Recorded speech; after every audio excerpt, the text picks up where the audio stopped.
정우야, 얼굴이 왜 그래? 김복순의 목소리가 떨렸습니다. 주말 오후 부대 근처 시내 카페에서 손주를 기다리던 복순은 눈을 의심했죠. 21살 이정우의 얼굴엔 시퍼런 멍이 여러 개 있었고 입술 옆으로는 아물지 않은 상처가 선명했습니다. 아, 할머니. 그냥 넘어져서 그래요. 별일 아니에요. 정우는 어색하게 웃으며 자리에 앉았습니다. 하지만 복순의 눈에는 모든 게 보였어요.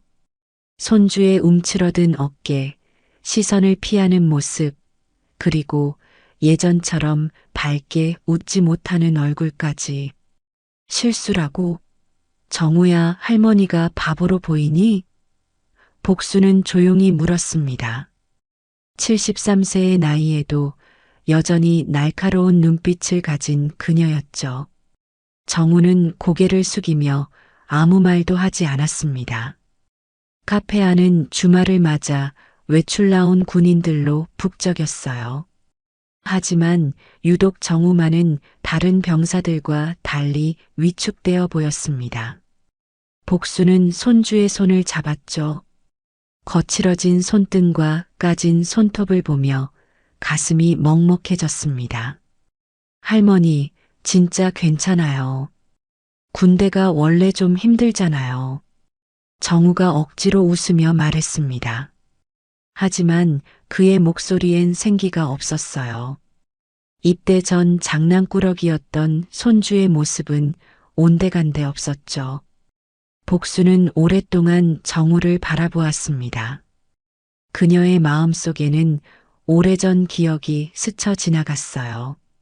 군복을 입고 부하들을 이끌던 시절, 약자를 괴롭히는 이들을 용서하지 않았던 그때의 자신 말입니다. 하지만 지금은 그냥 평범한 할머니일 뿐이었죠. 그럼 오늘 할머니랑 맛있는 거 먹자. 어디가 좋을까? 복순이 밝게 말했습니다. 정우는 잠시 망설이다가 입을 열었어요. 할머니, 사실 꼭 가야 할 식당이 있어요. 가야 할 식당? 네. 다들 거기로 가거든요. 안 가면 좀. 그래요. 정우의 말에서 복수는 이상한 느낌을 받았습니다. 선택이 아닌 의무처럼 들렸거든요. 하지만 손주가 원한다면 어디든 따라갈 생각이었죠. 그래, 그럼 그 식당으로 가자. 복순이 말했습니다. 정우는 안도의 표정을 지었지만 동시에 걱정스러운 기색도 보였어요. 카페를 나서며 정우는 할머니의 팔을 조심스럽게 잡았습니다. 할머니, 그 식당 사장님이 좀 무뚝뚝하세요. 그냥 참고 드시면 돼요.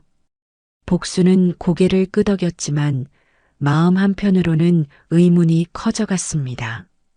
왜 손주가 미리 양해를 구하는 걸까요? 그리고 왜 그토록 조심스러워하는 걸까요? 복수는 조용히 정우를 따라 걸으며 주변을 살펴보았습니다. 부대 근처 상가들 사이로 군인들이 삼삼오오 지나다니고 있었어요. 저기에요, 할머니. 정우가 가리킨 곳은 골목 안쪽의 허름한 식당이었습니다. 만나 식당이라는 간판이 삐뚤게 걸려 있었죠. 복수는 식당 앞에서 잠시 멈춰 섰습니다. 뭔가 이상했어요. 다른 식당들은 한산한데 이곳만 군인들로 가득했거든요. 그런데 정작 분위기는 어색하고 무거웠습니다. 마치 누군가에게 끌려온 것 같은 느낌이었죠. 들어가요, 할머니. 정우가 문을 열며 말했습니다. 복수는 손주의 뒤를 따라 식당 안으로 들어갔어요.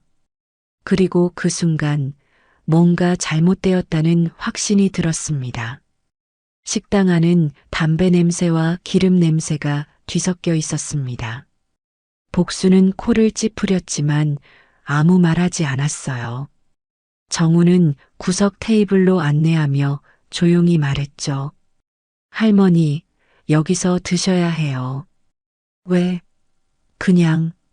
다들 그래요. 복수는 주변을 둘러보았습니다.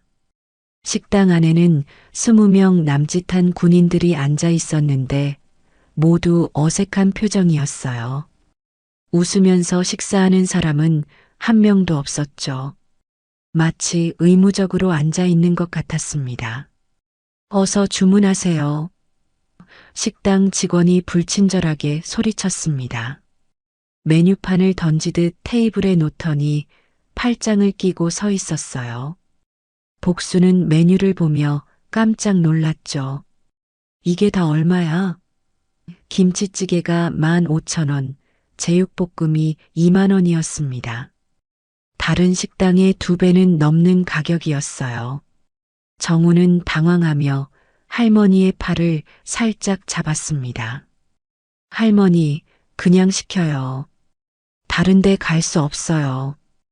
복수는 손주의 절박한 표정을 보며 고개를 끄덕였습니다. 그럼 김치찌개 2개 주세요. 얼마 후 나온 음식은 가격에 비해 형편없었어요. 김치는 시큼하고 두부는 상한 것 같았죠. 밥도 제대로 안 됐고 반찬은 몇 개 되지 않았습니다. 복수는 한 숟가락 떠먹고는 젓가락을 내려놓았어요. 정우야, 이게 음식이니? 할머니, 조용히 해요. 들려요. 정우는 주변을 살피며 작은 목소리로 말했습니다. 복수는 손주의 반응이 더 이상했어요. 왜 이렇게 눈치를 보는 걸까요? 그때 옆 테이블에서 대화가 들렸습니다. 야, 카드 안 된다니까? 현금 없으면 어떡하냐? 그럼 밖에 있는 ATM 가서 뽑아와. ATM도 수수료가 5,000원이래요. 복수는 계산대 쪽을 바라보았습니다.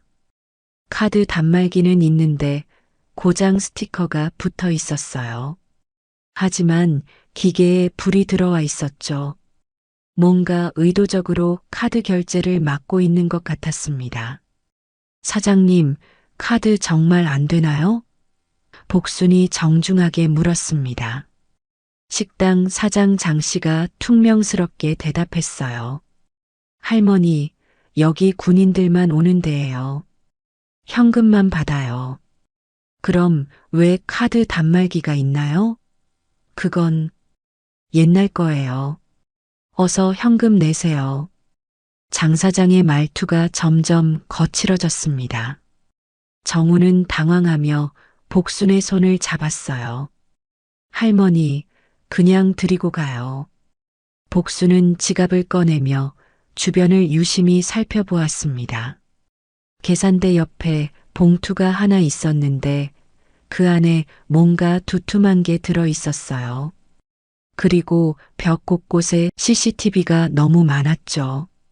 일반 식당치고는 과도했습니다. 할머니, 빨리 가요. 정우가 재촉했습니다. 하지만 복수는 천천히 돈을 꺼내며 말했어요. 사장님, 장사 잘 되시나 봐요. 군인들이 많이 오시죠? 어머, 그렇죠. 외박 나온 애들은 다 여기 와야 하거든요. 와야 한다고요? 아, 그게 아니라 맛있어서 많이 온다는 뜻이에요. 장 사장이 말을 바꿨지만 복수는 놓치지 않았습니다. 와야 한다는 표현이 이상했어요. 선택이 아닌 강제처럼 들렸거든요. 식당을 나서며 복수는 정우에게 물었습니다. 정우야, 정말 다른 식당은 갈 수 없는 거니? 할머니, 그냥 그래요. 다들 여길 가야 하니까요. 정우의 대답에서 복수는 확신했습니다. 뭔가 잘못된 일이 벌어지고 있었어요. 그리고 그 일에 손주가 휘말려 있었죠. 정우야, 할머니한테 솔직히 말해봐. 부대에서 무슨 일이 있었니? 복순의 목소리가 진지해졌습니다. 정우는 한참 동안 머뭇거리다가 입을 열었어요. 할머니, 그냥 참고 있으면 다 지나가요. 제발 아무것도 하지 마세요. 왜? 누가 뭐라고 하니? 할머니가 나서시면 저만 더 힘들어져요. 정우의 말에서 복수는 상황의 심각성을 느꼈습니다. 손주가 이렇게까지 말하는 건 웬만한 일이 아니었어요. 그리고 그 순간 오랫동안 잠들어 있던 복순의 본능이 깨어났죠. 복순은 조용히 휴대폰을 꺼냈습니다. 그리고 한 번호를 찾아 전화를 걸었어요. 정우는 할머니의 행동을 알아차리지 못했죠. 여보세요. 박 사단장이지? 나 복순이야. 전화 너머로 놀라는 목소리가 들렸습니다. 미안한데 잠깐 볼 수 있을까? 급한 일이 좀 있어서. 복순의 목소리는 여전히 조용했지만 그 안에는 오래전의 위험이 담겨 있었습니다. 정우는 할머니가 누구와 통화하는지 모른 채 앞서 걸어갔어요. 하지만 복순의 눈빛은 이미 달라져 있었죠. 오랫동안 평범한 할머니로 살아온 김복순이었지만 이제는 달랐습니다. 손주를 건드린 자들을 그대로 두고 볼 수는 없었어요. 전화 한 통이면 충분했습니다. 다음 날 아침 부대 앞에 검은색 군용 지프차가 나타났습니다. 번호판을 본 헌병들이 급히 거수 경례를 했어요. 차에서 내린 사람은 박형철 사단장이었죠. 소장 계급장이 선명한 그의 얼굴은 평소와 달리 굳어 있었습니다. 사단장님께서 오셨습니다. 부대 안이 순식간에 술렁였어요. 예고 없는 방문이었거든요. 대대장 오대성은 급히 달려와 인사했습니다. 사단장님, 갑자기 어떻게? 조용히 해. 나 혼자 다녀올 테니 따라오지 마. 박형철의 목소리가 차갑게 울렸습니다. 오대성은 당황했어요. 사단장이 이렇게 차가운 적이 없었거든요. 하지만 감히 더 물어볼 수는 없었죠. 박형철은 곧장 부대 밖으로 향했습니다. 만나 식당에 도착한 박형철은 문을 열고 들어갔어요. 점심시간이 지난 후라 손님은 몇 명 없었습니다. 장 사장이 반가워하며 다가왔죠. 군인 아저씨. 어서 오세요. 사장님이시죠? 잠깐 이야기 좀 할까요? 박형철의 정중한 말투에 장 사장은 의외라는 표정을 지었어요. 뭔 이야기요? 복순 장군님께서 여기 다녀가셨다고 하던데요. 복순? 누구요 그게? 김복순 장군님 말입니다. 박형철이 장군님이라고 부르자 장 사장의 표정이 변했습니다. 어제 온 할머니가 장군이라고요? 믿기지 않았어요. 아, 그 할머니요? 그냥 평범한 할머니 같던데. 평범한 할머니가 아닙니다. 전 투스타 장군님이시죠. 박형철의 말에 장 사장은 입을 다물었습니다. 투스타 장군이라는 말에 식당 안 분위기가 순식간에 얼어붙었어요. 다른 손님들도 귀를 기울이기 시작했죠. 장 사장은 목이 말라 침을 꿀꺽 삼켰습니다. 그럼 그 할머니가 정말. 네, 맞습니다. 그리고 저는 그분의 부하였습니다. 박형철이 조용히 말했습니다. 장 사장의 얼굴이 하얗게 질렸어요. 어제 그 할머니에게 함부로 대했던 기억이 떠올랐거든요. 카드 결제를 거부하고 퉁명스럽게 굴었던 것도 생각났죠. 사단장님, 저는 몰랐습니다. 뭘 몰랐다는 겁니까? 그분이 그런 분인 줄 몰랐어요. 박형철은 천천히 식당 안을 둘러보았습니다.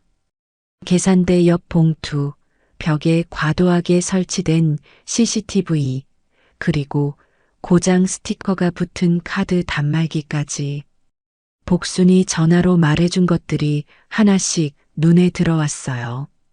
사장님, 외박 나온 군인들이 많이 오시죠? 네. 그렇습니다. 다른 식당도 많은데 왜 여기만 오는 걸까요? 장 사장이 말문이 막혔습니다. 어떻게 대답해야 할지 몰랐거든요. 솔직히 말하면 들통날 것 같았고, 거짓말하면 더 큰 문제가 될 것 같았어요. 그냥 맛있어서 오는 거 아닐까요? 정말 그럴까요? 제가 보기엔 좀 다른 이유가 있을 것 같은데. 박형철의 날카로운 시선이 장 사장을 관통했습니다. 오랫동안 군 생활을 해온 그였기에 부조리의 냄새를 맡는 데는 도 같은 사람이었어요. 그리고 복순의 말을 통해 이미 상황을 짐작하고 있었죠. 사장님, 혹시 대대장님과 아는 사이세요? 네, 대대장님이요? 오대성 대대장 말입니다. 장 사장의 눈이 흔들렸어요. 박형철은 그 반응을 놓치지 않았습니다. 역시 복순의 직감이 맞았죠. 사장님, 저희 부대 병사들이 여기 와야만 하는 특별한 이유가 있나요? 아니요. 그런 건 없습니다. 그럼 카드 결제는 왜 안 되죠? 기계는 정상인데. 박형철이 카드 단말기를 가리키자 장 사장은 당황했습니다. 고장 스티커를 붙여놨지만 전원은 켜져 있었거든요. 거짓말이 들통났어요. 그건 진짜 고장이에요. 그럼 제가 한번 써볼까요? 박형철이 카드를 꺼내자 장 사장은 급히 손을 저었습니다. 아니에요. 정말 고장이에요. 이상하네요. 불은 켜져 있는데. 바로 그때 식당 문이 열리며 군복을 입은 사람이 들어왔습니다. 오대성 대대장이었어요. 그는 사단장을 보고 깜짝 놀랐죠. 사단장님, 여기 계셨군요. 오 대대장, 마침 잘 왔네요. 이 식당 자주 와보셨어요? 예. 가끔. 그냥 지나가다가요. 오대성의 거짓말도 금세 들통났습니다. 그가 들어오자마자 장 사장이 안도의 표정을 지었거든요. 둘 사이에 뭔가 있다는 게 명백했어요. 대대장님, 우리 병사들이 외박 나와서 다른 식당 못 가고 여기만 온다는데 혹시 이유를 아세요? 그런 일은 없을 텐데요. 정말요? 그럼 이 식당 말고 다른 데 가도 되는 거죠? 오대성은 식은땀을 흘렸습니다. 사단장의 날카로운 질문에 제대로 대답할 수 없었어요. 그리고 박형철은 이미 모든 걸 눈치챘죠. 두 분 제대로 이야기해보죠. 사무실이 있으면 그리로 가시죠. 박형철의 목소리가 더욱 차갑게 변했습니다. 복순의 전화 한 통으로 시작된 조사가 본격화되고 있었어요. 그리고 이는 단순한 식당의 문제가 아니라는 게 점점 드러나고 있었죠. 오대성과 장 사장의 얼굴은 이미 하얗게 질려 있었습니다. 식당 뒤편 사무실은 생각보다 넓었습니다. 박형철이 들어서자 벽에 붙은 각종 서류들이 눈에 들어왔어요. 군부대 주변 상가 지도, 병사들의 외박 일정표, 그리고 이상한 장부들까지. 일반 식당 사무실치고는 너무 체계적이었죠. 이게 다 뭡니까? 박형철이 벽을 가리키며 물었습니다. 오대성은 말문이 막혔고 장 사장은 변명을 늘어놓기 시작했어요. 그냥 장사에 필요한 자료들이에요. 장사의 병사들 외박 일정이 왜 필요하죠? 박형철의 질문에 장 사장이 헛기침을 했습니다. 책상 위에는 두툼한 장부가 놓여 있었어요. 박형철이 펼쳐보니 날짜별로 매출이 적혀 있었는데 금액이 상당했습니다. 하루에 몇백만 원씩 매출이 기록되어 있었죠. 매출이 꽤 좋으시네요. 하루에 이 정도면 손님이 많아서요. 그런데 이상하네요. 제가 본 식당 규모로는 이런 매출이 나올 수 없을 텐데. 박형철이 계산해 보니 말이 안 됐어요. 20개 남짓한 테이블로는 이런 매출이 불가능했거든요. 그것도 점심과 저녁 시간대에만 영업하는데 말이죠. 혹시 다른 수입원이 있나요? 박형철의 직접적인 질문에 장 사장과 오대성이 서로 눈치를 보았습니다. 그 순간 박형철은 확신했어요. 바로 그때 휴대폰 진동 소리가 들렸습니다. 장 사장의 휴대폰이었는데 화면에 형님이라는 이름이 떠 있었어요. 장 사장이 급히 전화를 끊으려 했지만 늦었죠. 형님이라고 저장되어 있네요. 누구시죠? 그냥 친구예요. 친구를 형님이라고 부르시나요? 박형철이 의심스러운 눈으로 바라보자 장 사장은 더욱 당황했습니다. 그리고 그 순간 사무실 문이 열렸어요. 들어온 사람을 보고 모든 사람이 얼어붙었죠. 야, 장 사장, 오늘 돈은? 말을 하다가 멈춘 남자는 명백히 조폭 같아 보였습니다. 문신이 가득한 팔과 험악한 인상이었거든요. 그리고 박형철의 군복을 보고는 화들짝 놀랐어요. 군인이 왜 여기? 안녕하세요. 저는 사단장입니다. 박형철이 정중하게 인사하자 그 남자는 뒤로 물러섰습니다. 사단장? 네. 그런데 누구시죠? 장 사장님과 무슨 관계이신지. 저는 그냥 지나가다가요. 하지만 이미 늦었어요. 그 남자가 돈이라는 말을 했고 장 사장과의 관계도 명백히 드러났거든요. 박형철은 냉정하게 상황을 정리하기 시작했습니다. 대대장님, 이분과 아시는 사이인가요? 아닙니다. 처음 봅니다. 오대성이 급히 부인했지만 박형철은 믿지 않았어요. 그럼 이 식당과는 어떤 관계죠? 왜 자주 오시는 겁니까? 그냥 맛있어서요. 맛있어서 매일 오시나요? 박형철이 벽에 붙은 일정표를 가리켰습니다.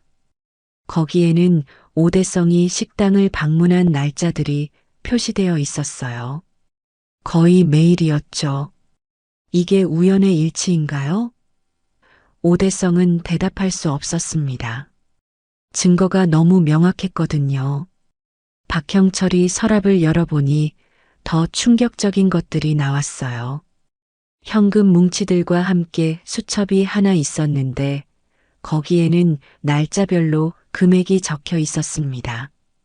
그리고 맨 뒷페이지에는 오대성이라는 이름도 보였죠. 이건 뭡니까? 박형철이 수첩을 들어보이자 장 사장의 얼굴이 새하얗게 변했습니다. 그건 그냥 메모장이에요. 메모장에 대대장님 이름이 왜 있죠?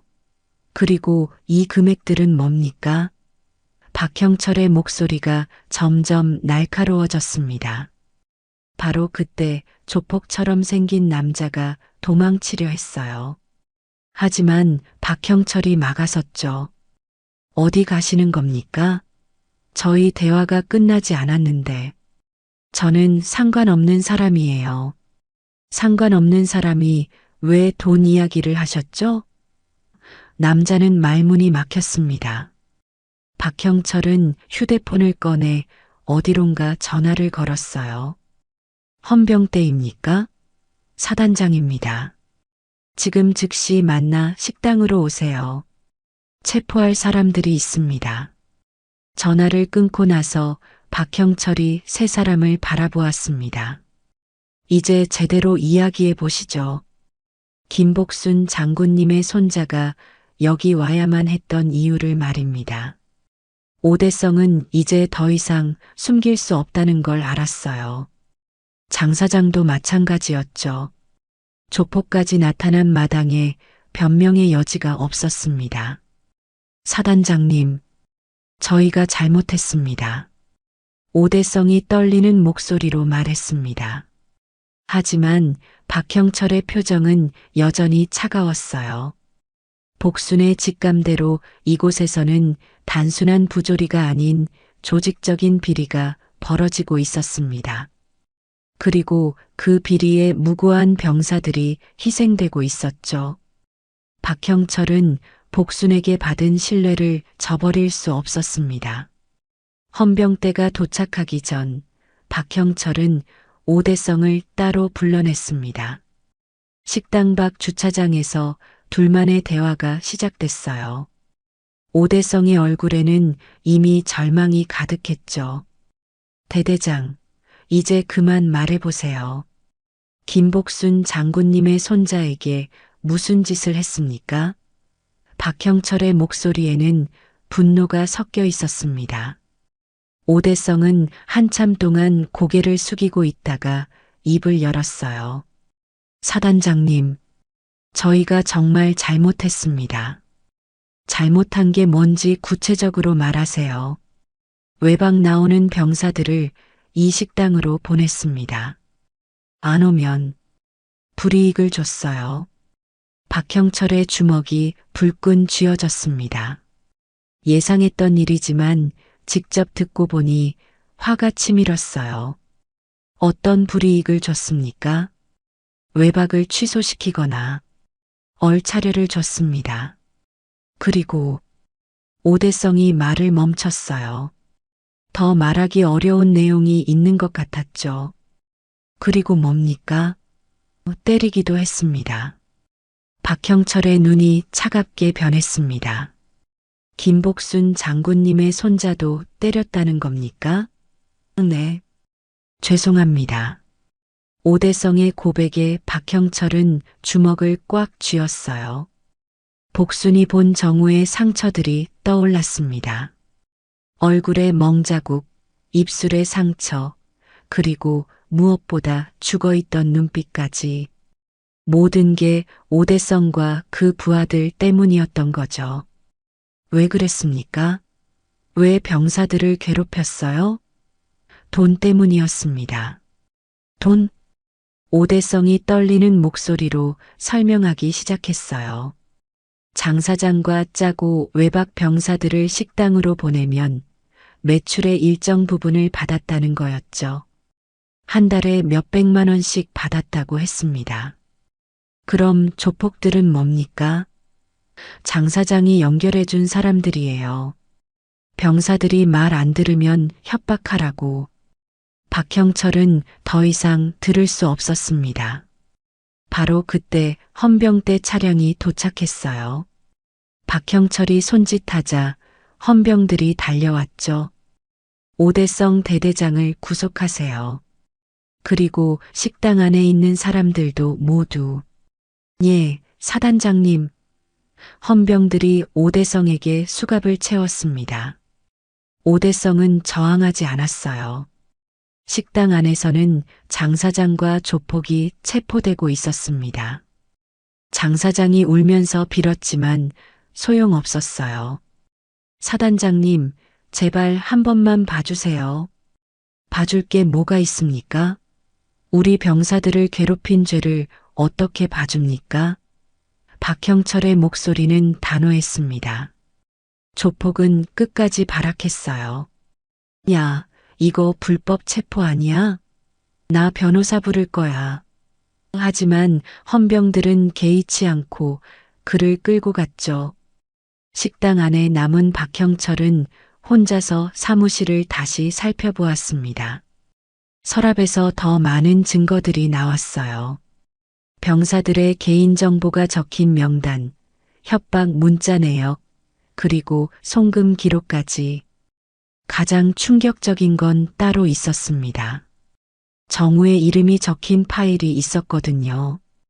거기에는 요주의 인물 마이너스 할머니가 까다로움이라고 적혀 있었어요. 박형철은 그 파일을 보며 이를 악물었습니다. 복순을 까다로운 할머니라고 표현한 것도 화가 났지만 더 큰 문제는 따로 있었죠.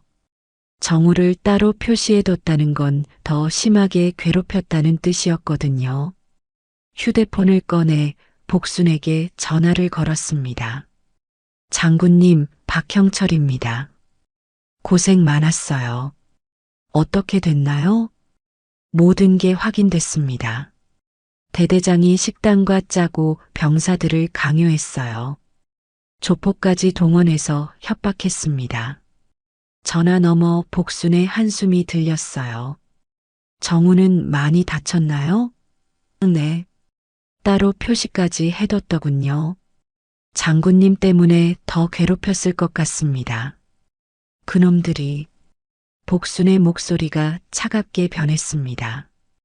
박형철은 오랜만에 듣는 복순의 그 목소리에 등골이 서늘해졌어요. 예전 부대에서 들었던 적을 향한 그 차가운 음성이었죠. 장군님, 이제 모든 게 정리될 겁니다. 대대 전체를 뒤집어서 관련자를 모두 찾아내겠어요. 고맙습니다. 그런데 형철아. 네, 장군님. 내 손으로 다시 칼을 쥐게 만들지 말았어야 했는데. 복순의 말에 박형철은 가슴이 덜컥했습니다. 그 말의 의미를 너무 잘 알았거든요. 복순이 직접 나서기 전에 모든 걸 해결해야 했습니다. 만약 복순이 직접 움직인다면 그 결과는 상상하기 어려웠어요. 박형철은 서둘러 부대로 향했습니다. 아직 끝나지 않았거든요. 대대장은 체포했지만 정우를 직접 괴롭힌 병사들과 간부들이 남아 있었습니다. 그들도 모두 찾아내서 처벌해야 했어요. 복순의 분노가 폭발하기 전에 말입니다. 박형철이 부대로 돌아왔을 때는 이미 소문이 퍼져 있었습니다. 대대장이 체포됐다는 소식에 부대 전체가 술렁였어요. 특히 정우를 괴롭혔던 병사들과 간부들은 바들바들 떨고 있었죠. 전체 집합.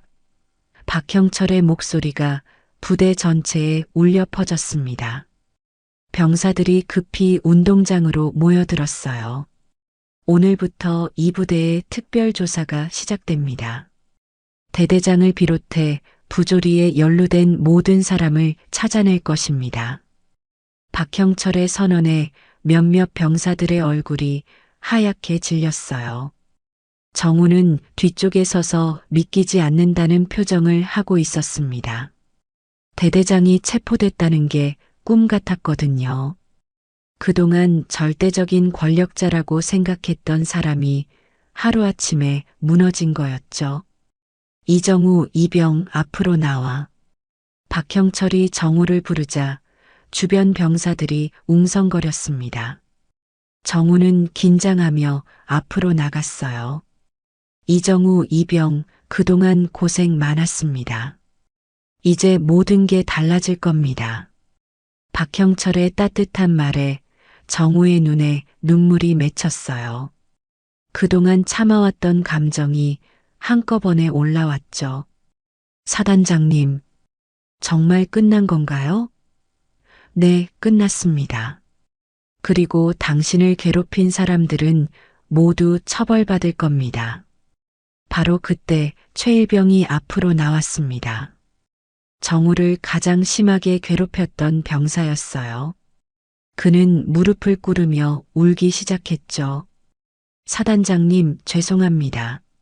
정우 형을 괴롭힌 건 저였어요. 최일병의 고백에 다른 병사들도 충격을 받았습니다. 하지만 더 놀라운 건 그 다음이었어요. 강하사님이 시켜서 했어요. 안 하면 저도 맞는다고 했거든요. 최일병이 강하사를 가리키며 울부짖었습니다. 강하사는 당황하며 뒤로 물러섰어요. 강하사, 앞으로 나와. 박형철의 명령에 강하사는 어쩔 수 없이 앞으로 나왔습니다. 그의 얼굴은 이미 체념한 표정이었어요. 사실입니까? 사단장님, 대대장님이 시켜서 대대장이 직접 병사를 때리라고 시켰다는 겁니까? 강하사가 고개를 끄덕였습니다. 부대 전체가 조용해졌어요. 모든 병사들이 숨죽이며 상황을 지켜보고 있었죠. 또 누가 있습니까? 이정우 이병을 괴롭힌 사람들 모두 나와. 박형철의 말에 한 명씩 앞으로 나오기 시작했습니다. 백상병, 김일병, 그리고 중대장까지 모두 8명이 나왔어요. 정우 혼자서 이렇게 많은 사람들에게 괴롭힘을 당했던 거였죠. 박형철은 분노를 참으며 그들을 바라보았습니다. 왜 그랬습니까? 왜 한 사람을 이렇게 괴롭혔어요? 대대장님이 이정우가 말썽을 부린다고 했어요. 중대장이 떨리는 목소리로 대답했습니다. 무슨 말썽을 부렸다는 겁니까? 할머니가 까다롭다고. 그래서 미리 조치를 취하라고. 박형철은 주먹을 꽉 쥐었어요. 복순을 까다로운 할머니라고 표현한 것도 화가 났지만 그 때문에 손자를 괴롭혔다는 게 더 분노스러웠습니다. 무고한 청년이 할머니 때문에 고통받았던 거였어요. 이정우, 이병, 이 사람들이 당신에게 뭘 했는지 말해보세요. 박형철이 정우에게 말했습니다. 정우는 한참 망설이다가 입을 열었어요. 매일 얼차려를 시켰어요. 그리고 때렸습니다.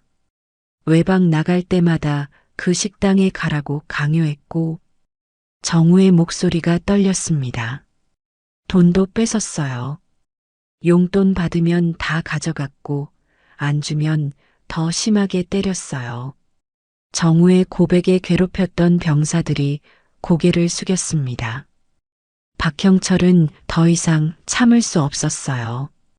복순의 손자가 이런 고통을 당했다는 게 믿기지 않았거든요. 그리고 무엇보다 이런 일이 자신의 관할 부대에서 일어났다는 게 수치스러웠습니다. 모두 군법회의에 회부하겠습니다. 그리고 전원 징계 처리할 것입니다. 박형철의 선언에 괴롭혔던 사람들이 무릎을 꿇었어요. 사단장님, 제발 한 번만 봐주세요.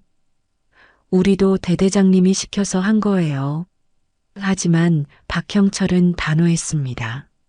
명령이라고 해서 무고한 사람을 괴롭혀도 된다는 겁니까? 군인의 기본도 모르는 사람들이 무슨 변명을 합니까? 박형철의 꾸짖음에 모든 사람들이 말문이 막혔어요.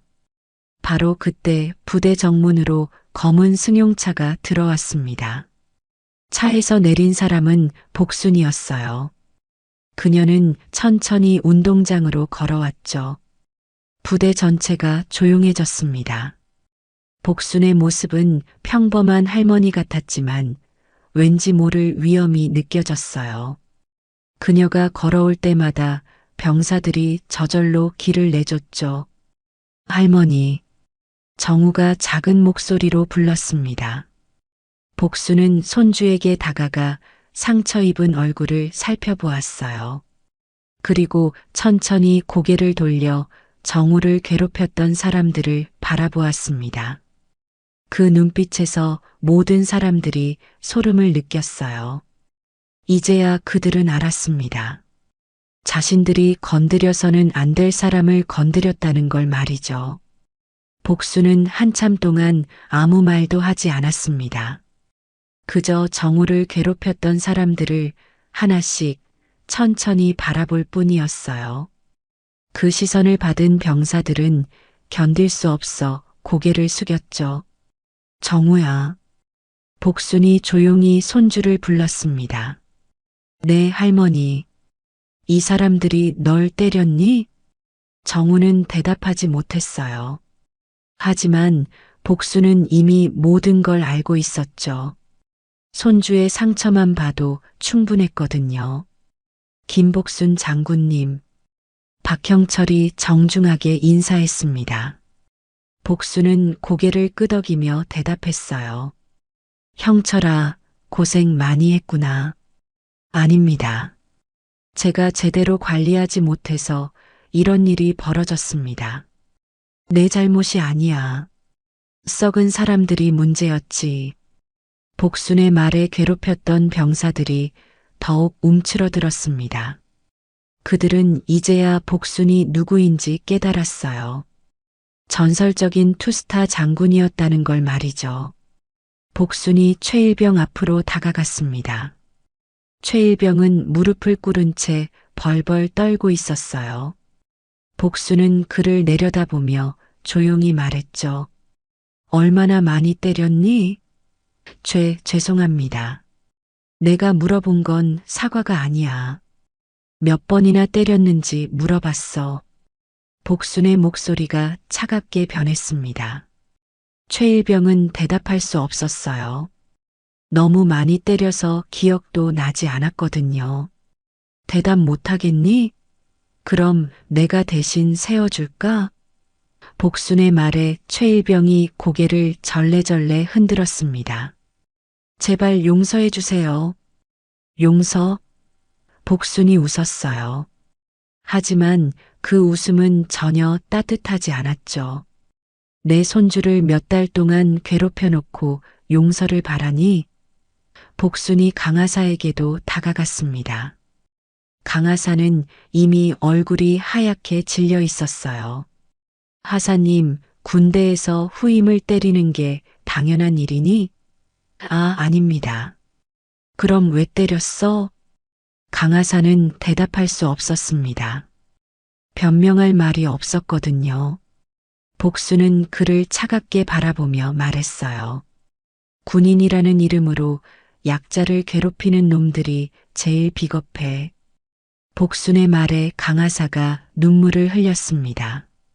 복순은 이어서 중대장에게도 다가갔어요. 중대장은 간부였지만 복순 앞에서는 한없이 작아 보였죠. 중대장님, 부하를 관리하는 게 지휘관의 역할 아닌가요? 죄송합니다. 죄송하다고 끝나는 일이니? 복순의 목소리가 점점 커졌습니다. 내 손주가 매일 맞고 괴롭힘 당하는 걸 알면서도 막지 않았잖아. 아니, 오히려 부추겼지? 중대장은 아무 말도 할 수 없었어요. 복순이 모든 사람들을 둘러보며 말했습니다. 이런 놈들이 군인이라고? 나라를 지킨다고? 그녀의 목소리에는 깊은 실망이 담겨 있었어요. 나도 군인이었어. 40년 넘게 군복을 입고 살았지. 그런데 이런 비겁한 놈들은 처음 봐. 복순의 말에 부대 전체가 조용해졌습니다. 박형철이 조심스럽게 말했어요. 장군님, 이들은 모두 군법회의의 회부에서 엄중하게 처벌하겠습니다. 처벌? 복순이 박형철을 바라보며 말했습니다. 형철아, 처벌로 끝날 일이니? 장군님, 내가 직접 교육시켜야겠어. 복순의 말에 괴롭혔던 사람들이 더욱 떨었습니다. 그들은 복순의 전설을 들어봤거든요. 장군님, 그럴 필요 없습니다. 제가 책임지고. 아니야. 이런 놈들은 제대로 된 교육을 받아야 해. 복순이 정우에게 다가가서 어깨에 손을 올렸습니다. 정우야, 이제 다시는 이런 일 없을 거야. 할머니, 누군가 널 건드리면 할머니한테 바로 연락해. 알겠지? 정우가 고개를 끄덕였습니다. 그의 눈에서 눈물이 흘러내렸어요. 복수는 다시 괴롭혔던 사람들을 바라보며 말했습니다. 오늘부터 일주일 동안 매일 이곳에 올 거야. 너희들에게 진짜 군인이 뭔지 가르쳐 주겠어. 장군님, 그러실 필요 없습니다. 박형철이 말렸지만 복수는 단호했어요. 있어. 이런 놈들을 그냥 두면 또 다른 정우가 생겨. 복순의 말에 모든 사람들이 숙연해졌습니다. 내일부터 새벽 5시에 모여. 내가 직접 훈련시킬 테니까. 복순의 선언에 괴롭혔던 사람들은 절망했어요. 하지만 감히 거부할 수는 없었죠. 복순은 마지막으로 정우를 안아주며 말했습니다. 정우야, 할머니가 늦어서 미안해. 아니에요, 할머니. 이제 괜찮아요. 복순의 품에서 정우는 처음으로 편안한 표정을 지었습니다. 몇 달 만에 처음으로 진짜 웃음을 지은 거였어요. 그리고 부대 전체는 이제야 평화를 되찾을 수 있었죠. 한 달이 지난 후 부대는 완전히 달라져 있었습니다. 복순의 일주일간 특별 교육은 전설이 되었어요. 괴롭혔던 병사들과 간부들은 모두 달라진 사람이 되어 있었죠. 이정우 이병님, 안녕하세요. 복도에서 만난 최일병이 정중하게 인사했습니다. 예전에는 상상할 수 없는 일이었어요. 정우는 어색하게 웃으며 인사를 받았죠. 어색하지? 괜찮아. 정우 옆을 지나가던 강하사가 말했습니다. 그는 이제 완전히 다른 사람이 되어 있었어요. 하사님, 앞으로는 형이라고 불러. 계급으로 부르지 말고. 강하사의 변화에 정우는 놀랐습니다. 복순의 교육이 얼마나 강력했는지 알 수 있었어요. 일주일 동안 새벽 5시부터 밤 11시까지 복순은 그들에게 진짜 군인 정신이 뭔지 가르쳤었죠. 체력 훈련은 기본이고 정신 교육까지 철저하게 시켰습니다. 정우야. 뒤에서 누군가 부르는 소리에 정우가 돌아보니 백상병이었어요. 그도 예전과는 완전히 달라져 있었죠. 형, 오늘 면회 온다며? 할머니 뵐 수 있을까? 할머니를요? 백상병을 비롯해 정우를 괴롭혔던 모든 사람들이 복순에게 직접 사과하고 싶어 했어요. 하지만 감히 먼저 말을 꺼내지 못하고 있었죠. 오후 2시 면회 시간이 되자 복순이 나타났습니다. 그녀는 예전처럼 평범한 할머니의 모습이었어요. 하지만 부대 안에서는 누구나 그녀를 알아봤죠. 할머니, 정우가 밝은 표정으로 달려왔습니다. 예전의 밝은 모습이 완전히 돌아와 있었어요. 우리 정우 많이 좋아졌구나. 복순이 손주의 얼굴을 쓰다듬었습니다. 상처는 모두 아물었고 무엇보다 눈빛이 살아 있었어요. 할머니 덕분이에요. 아니야. 내가 잘 참고 견뎌낸 거지. 둘이 이야기하고 있을 때 최일병이 조심스럽게 다가왔습니다. 그는 손에 편지 한 통을 들고 있었어요. 할머니, 아니, 장군님. 왜? 제가 편지를 썼는데 받아주실까요? 최일병이 떨리는 손으로 편지를 내밀었습니다. 복수는 그것을 받아들며 말했어요. 내가 뭐라고 편지까지 써? 죄송합니다. 그냥 제 마음을 전하고 싶어서요. 복순이 편지를 펼쳐보니 눈물 자국이 여기저기 묻어 있었어요. 정성스럽게 쓴 사과의 글이었죠. 복순은 편지를 다 읽고 나서 최일병을 바라보았습니다. 이제 정말 달라진 거지? 네. 다시는 그런 일 없을 겁니다. 최일병이 큰 소리로 대답했어요. 그때 강하사와 백상병, 그리고 중대장까지 모두 나타났습니다. 그들 모두 편지를 손에 들고 있었어요. 복순을 향해 일제히 고개를 숙였죠. 장군님, 정말 죄송했습니다. 그들의 목소리가 하나로 합쳐졌습니다. 주변에 있던 다른 병사들도 그 모습을 지켜보고 있었어요. 복수는 한참 동안 그들을 바라보다가 말했습니다. 편지는 고맙게 받을게. 하지만 진짜 사과는 앞으로 어떻게 사느냐에 달려 있어. 네, 명심하겠습니다. 그들이 다시 한번 크게 대답했어요. 복수는 정우의 손을 잡고 면회실로 향했습니다. 그곳에서 가족들이 기다리고 있었어요. 어머니, 아버지, 그리고 동생까지 모두 왔죠. 정우야, 정말 좋아졌구나. 어머니가 눈물을 흘리며 말했습니다. 정우의 밝은 모습을 보니 안심이 되었거든요. 걱정 끼쳐드려서 죄송해요. 아니야. 내가 잘못한 게 아니잖아. 아버지도 복순을 바라보며 고개를 숙였어요. 어머니, 정말 감사합니다. 우리 식구인데 뭘. 복순은 담담하게 말했지만 그 한마디에 모든 가족들이 마음이 따뜻해졌습니다. 그녀에게는 가족이 전부였거든요. 특히 손주들은 더욱 소중했죠.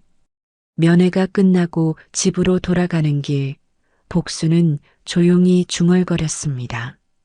전화 한 통이면 충분했구나. 그 말을 들은 정우가 물었어요. 할머니, 뭐라고 하셨어요? 아무것도 아니야. 복수는 손주의 어깨를 다독이며 웃었습니다. 이제 모든 게 제자리를 찾았어요. 부대는 평화로워졌고 정우는 행복해졌죠. 며칠 후 정우는 새로 들어온 후임병에게 다정하게 말했습니다. 군대 생활 어려울 때가 있지만 견디면 돼. 그리고 혹시 힘든 일 있으면 언제든 말해. 새 후임병이 고개를 끄덕였어요. 네, 형님. 정우는 후임병의 짐을 대신 들어주며 생각했습니다. 할머니가 가르쳐준 진짜 리더십이 뭔지 이제 알겠다고. 약자를 괴롭히는 게 아니라 보호하는 게 진짜 강함이라는 걸 말이죠. 그리고 멀리서 이 모든 광경을 지켜보던 복수는 조용히 미소를 지었습니다. 손주가 진짜 어른이 되어가고 있었거든요. 그것만으로도 충분했습니다. 전화 한 통으로 시작된 변화였지만 그 결과는 한 사람의 인생을 완전히 바꿔놓았어요. 그리고 복수는 다시 평범한 할머니로 돌아갔죠. 하지만 언제든 필요하다면 또다시 전화 한 통으로 세상을 바꿀 준비가 되어 있었습니다. 조심하세요. 지하 주차장의 차가운 형광등 아래 낯선 여자의 속삭임이 등 뒤에서 들려왔습니다. 회원이 뒤돌아보니 점퍼 차림의 중년 여성이 어둠 속에서 나타났습니다. 그녀의 얼굴에는 깊은 주름과 함께 뭔가 절박한 표정이 서려 있었습니다. 저는 이옥분이라고 해요. 이 빌딩에서 용역 일을 하고 있거든요. 회원은 경계심을 늦추지 않으며 한 발 뒤로 물러났습니다. 밤늦은 지하 주차장에서 낯선 사람을 만나는 건 좋은 신호가 아니었거든요. 무슨 일이세요? 이옥분이 주위를 둘러보더니 목소리를 낮췄습니다. 내일 누군가 오잖아요. 절대 믿으면 안 돼요. 회원의 눈이 순간 커졌습니다. 어떻게 내일 일정을 알고 있는 걸까요? 제발 조심하세요. 저도 비슷한 일을 겪었거든요. 이옥분의 목소리가 떨렸습니다. 그녀는 더 이상 설명하지 않고 계단 쪽으로 발걸음을 옮겼습니다. 잠깐요, 구체적으로 뭘? 하지만 형광등이 깜빡거리는 사이 그녀의 모습은 이미 어둠 속으로 사라져 있었습니다. 회원은 그 자리에 멈춰서서 방금 들은 경고를 되새겼습니다. 낯선 여자의 절박한 목소리가 계속 머릿속을 맴돌았습니다. 무엇을 조심하라는 걸까요? 그리고 내일 오는 사람이 누구를 말하는 걸까요? 혜원은 아직 몰랐습니다. 이 경고가 그의 인생을 완전히 바꿔놓을 것이라는 걸 말이죠. 시간은 하루 전으로 거슬러 올라갑니다. 부산 해운항만 박람회 메인홀의 웅장한 천장 아래 수백 개의 부스가 질서정연하게 늘어서 있었습니다. 오후 햇살이 대형 유리창을 통해 쏟아져 들어오는 가운데 그 중심에서 백도윤이 독일 바이어와 한국어로 대화를 나누고 있었습니다. 그녀의 짙은 남색 정장은 한치의 구김도 없었고 미소는 마치 연습된 듯 완벽했습니다. 저희 물류 시스템으로 운송비를 30%까지 절약하실 수 있습니다. 품질은 그대로 유지하면서 말이죠.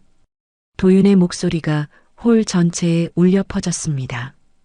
바이어가 진지한 표정으로 고개를 끄덕이며 악수를 청하자 기자들의 플래시가 일제히 터졌습니다.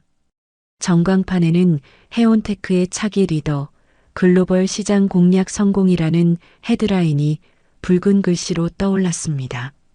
김혜원은 VIP석에서 박수를 치면서도 시선을 떼지 않았습니다. 58년을 살아오며 수많은 사람을 만났지만 도윤만큼 흠잡을 데 없는 사람도 드물었거든요. 아니, 바로 그 점이 묘했습니다. 너무 완벽해서 오히려 의심스러울 정도였습니다. 그런데 지금 무언가 이상한 걸 포착했습니다. 도윤이 명함을 건네다가 살짝 손을 떨며 일부러 떨어뜨린 것입니다. 하얀 명함이 대리석 바닥에 떨어지자 바이어가 반사적으로 몸을 숙여 명함을 주었습니다. 그 순간 도윤은 오늘 너무 긴장해서 그런가 봅니다. 죄송해요라며 자연스럽게 농담을 던졌습니다. 상대방이 웃음을 터뜨리며 긴장이 완전히 풀렸습니다. 바로 그때 계약서에 사인이 떨어졌습니다. 의도적인 실수로 상대의 경계심을 푸는 기법이군요. 혜원은 마음속으로 메모했습니다. 도윤의 이런 패턴을 몇 번 목격했거든요. 언제나 절묘한 타이밍에 작은 실수를 해서 상대방의 관심을 끌어모으는 것이었습니다. 처음엔 우연이라고 생각했는데 이제 보니 너무 정교한 계산이었습니다. 김서윤이 아버지 옆자리에 앉으며 환한 미소를 지었습니다. 서윤의 얼굴에는 아내에 대한 자부심이 가득했습니다. 아버지, 우리 도윤이 정말 대단하죠. 저 독일 회사는 까다롭기로 유명한데 저렇게 쉽게 계약을 성사시키다니. 그러게.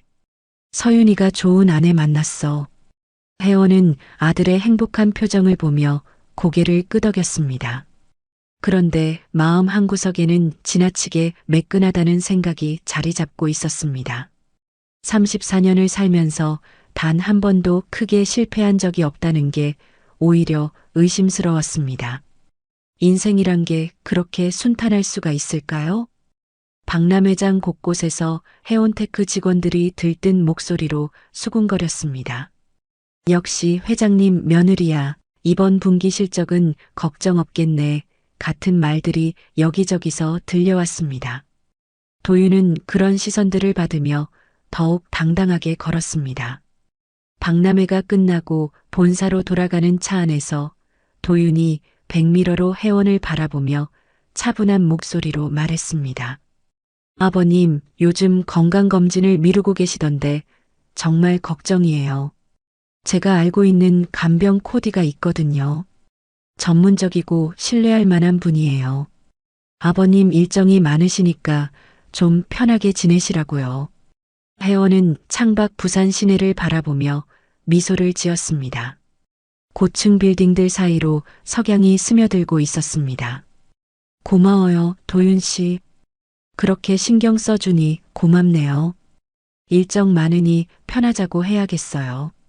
그런데 창유리에 비친 도윤의 표정을 놓치지 않았습니다. 성과의 환희나 만족감이 아니라 마치 체크리스트를 확인하는 듯한 무표정이었거든요. 그 차가운 시선이 스쳐 지나가는 순간이었지만 혜원의 예리한 눈에는 선명하게 포착됐습니다. 마치 사냥꾼이 덫을 확인하는 듯한 표정이었습니다. 본사 로비에 도착하자 임직원들이 우르르 몰려 나왔습니다. 로비 한복판에 모인 직원들의 얼굴에는 흥분과 기대감이 가득했습니다. 총괄 책임님 덕분에 대박 났네요. 이번 계약으로 올해 매출 목표 달성이겠어요. 역시 우리 책임님이야. 도윤은 손을 들어 정중하게 인사하며 직원들 사이를 지나갔습니다. 그녀의 뒤를 따르는 서윤의 얼굴에는 자부심이 가득했습니다. 마치 성공한 아내를 둔 남편의 당당함이 온몸에서 뿜어져 나왔습니다. 혜원은 CEO 전용 엘리베이터에 혼자 서서 조용히 중얼거렸습니다. 흠없는 사람은 없어. 흠이 안 보이게 가리는 기술만 있을 뿐이지. 엘리베이터가 최고층에 멈춰 섰습니다. 문이 열리자 부산 항만이 한눈에 내려다 보이는 회장실이 펼쳐졌습니다. 혜원은 천천히 자신의 자리로 걸어가며 오늘 있었던 일들을 되짚어 봤습니다. 도윤이 제안한 간병 코디 이야기가 계속 마음에 걸렸거든요. 왜 하필 지금 그런 제안을 했을까요? 혜원은 창밖 바다를 바라보며 작은 한숨을 내쉬었습니다. 바다 위로 지는 석양이 붉은 물결을 만들어내고 있었습니다. 그날 밤 혜원은 서재에서 회사 자료를 정리하다가 문득 손을 멈췄습니다. 도윤이 입사한 이후의 계약 성사율이 유독 높다는 걸 발견했거든요. 너무 완벽해서 오히려 의심스러울 정도였습니다. 이상하네요. 이렇게 매끄러운 성과가 가능할까요? 혜원은 안경을 벗고 미간을 문질렀습니다. 30년 넘게 사업을 해오면서 쌓인 직감이 무언가 경고하고 있었거든요. 하지만 아직은 구체적인 근거가 없었습니다. 단지 너무 완벽한 며느리에 대한 막연한 불안감뿐이었습니다. 박람회가 끝난 밤 본사 지하 주차장은 차가운 형광등 불빛만이 콘크리트 기둥들 사이를 희미하게 비추고 있었습니다. 혜원의 발걸음이 메아리치며 울려 퍼지는 가운데 어디선가 다른 발소리가 들려왔습니다. 딱딱한 안전화가 바닥을 두드리는 소리였습니다. 회장님, 낮고 거친 목소리가 뒤쪽에서 들려왔습니다. 혜원이 돌아보니 점퍼 차림의 중년 여성이 어둠 속에서 나타났습니다. 얼굴에는 세월의 주름이 깊게 패여 있었고 눈빛은 예리하면서도 걱정스러웠습니다. 저는 이옥분이라고 해요. 이 빌딩 용역 일을 하고 있거든요. 혜원은 경계심을 늦추지 않으며 한 발 뒤로 물러났습니다. 지하 주차장에서 낯선 사람을 만나는 건 좋은 신호가 아니었거든요. 무슨 일이세요? 옥분이 주위를 둘러보더니 목소리를 더욱 낮췄습니다. 오늘 들어오는 간병 코디 절대 들이지 마세요. 혜원의 눈이 순간 커졌습니다. 어떻게 간병 코디 이야기를 알고 있는 걸까요? 그것도 오늘 도윤이 제안한 바로 그 이야기를요. 왜죠? 무슨 근거가 있나요? 시간이 없어요. 그냥 믿고 조심하세요. 옥부는 더 이상 설명하지 않고 계단 쪽으로 발걸음을 옮겼습니다. 형광등 불빛이 깜빡거리는 사이 그녀의 모습이 어둠 속으로 사라져갔습니다. 남은 건 차가운 침묵과 혜원의 빨라진 심장 박동뿐이었습니다. 운전석에 앉아있던 비서가 창문을 내리며 조심스럽게 물었습니다. 회장님, 신원 미상의 사람 같은데 무시하시죠? 요즘 같은 세상에 이상한 사람들이 많거든요. 혜원은 차에 타면서도 계속 계단 쪽을 바라봤습니다. 옥분이라는 여자의 눈빛이 자꾸 떠올랐거든요. 그 눈에는 진짜 걱정과 두려움이 담겨 있었습니다.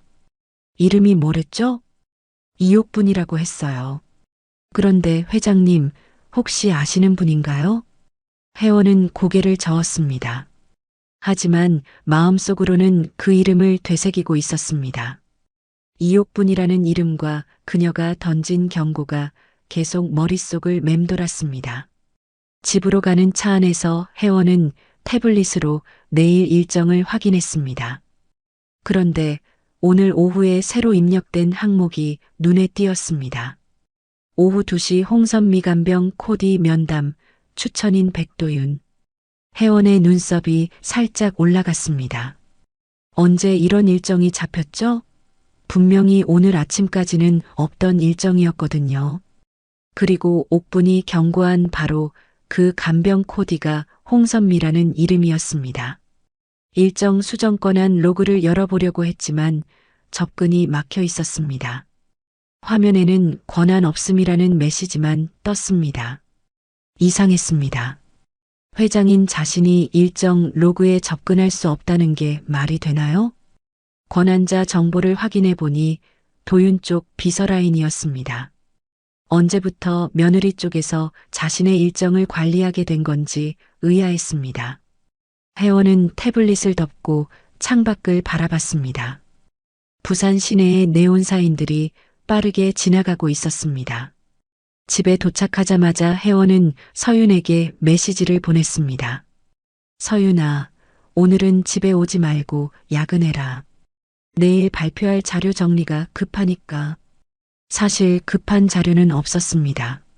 하지만 집을 조용히 비워두고 싶었거든요. 홍선미라는 간병 코디가 오기 전에 상황을 파악하고 싶었습니다. 서윤에게서 답장이 왔습니다. 네, 아버지. 알겠어요. 도윤이도 늦을 것 같다고 하던데 괜찮으세요? 혜원은 미소를 지으며 답했습니다. 괜찮다. 혼자 있는 시간도 필요해. 하지만 속으로는 의심이 커져가고 있었습니다. 도윤도 늦는다니 이게 우연일까요? 혜원은 법무팀장에게 전화를 걸었습니다. 김 팀장님, 내일부터 며칠간 이상 징후가 있으면 즉시 보고해 주세요.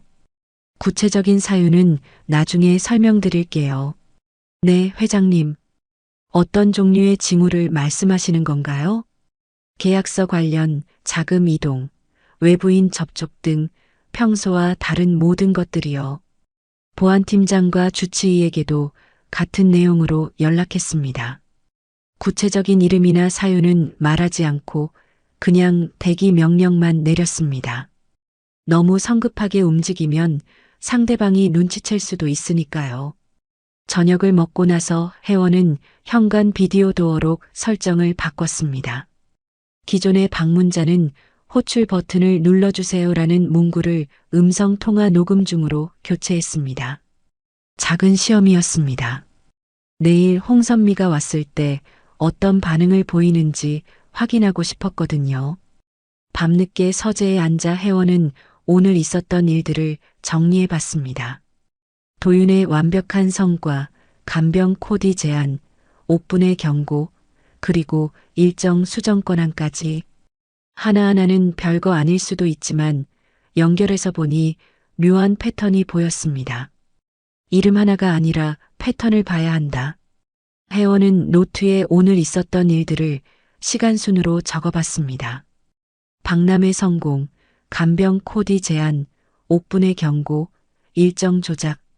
각각의 사건들이 마치 계획된 수순처럼 느껴졌거든요. 특히 옥분의 경고가 계속 머릿속을 맴돌았습니다.